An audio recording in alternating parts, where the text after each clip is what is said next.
Pepito! Ay, kamo dito. Bakit isang damakdak yung cash mo dun sa kotse mo, ha?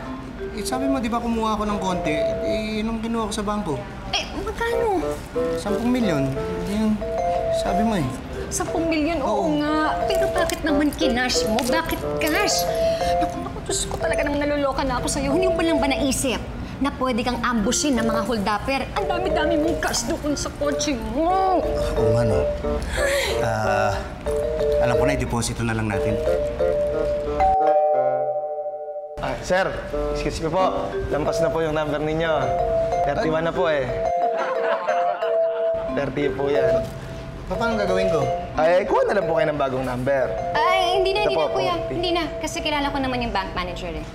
Halika na, pumunta na tayo dun sa office niya. Eh, baka mainip ka eh. Halika. Halika na!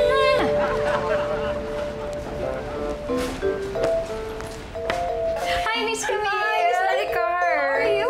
Mabuti. Welcome, welcome. Ay, thank you. Sandali. Ay, meron akong bagong kliyente. Papakilala ko sa'yo. Naku, salamat. Halika, Pepito. Siya si Pepito Manaloto. Ay. Siya si Miss Camille, ang bank manager. Welcome. Naku. Ay, upo kayo, upo kayo. For a while lang ha, tatawagin ko lang yung assistant ko.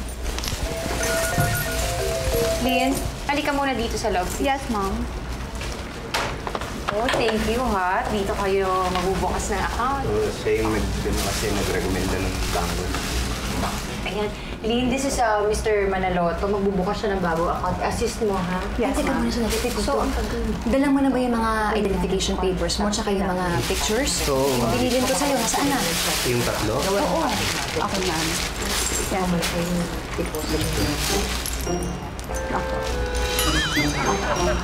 Ito? Oo. Di ba ang sabi ko sa'yo tatlong 1 by 1 na ID picture? Ano to? Ako rin naman yan eh. Medyo mas bata lang ng konti. Pero kamukha ko rin. Pwede na ba to? Sige, sir. Gugupitin ko na lang po para magkasya sa application form.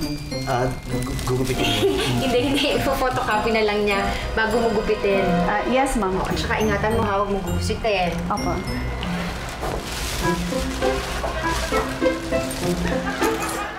Kanyo binibilang pa rin po Ano ba? At saka pasensya ka na sa taklesa kong teller ha. Medyo nawala sa isip na may mas iba pang bagay na importante sa tao bukod sa pera. Oo nga. Salamat to. Kasi alam nyo, yun lang talagang litrato namin. Kasi noon wala naman kaming perang pampagawa ng litrato. Tsaka wala kaming pambili ng camera. Kaya yung tatlo na yun na litrato, yun yung lahat ng litrato sa buhay namin. May bayad ba to? Wala. Gusto mo sa'yo na lahat yan, sir.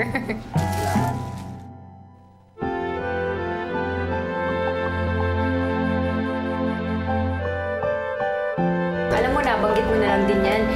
Gusto kong isuggest sa inyo na kumuha kayo ng safety deposit box. Safety deposit.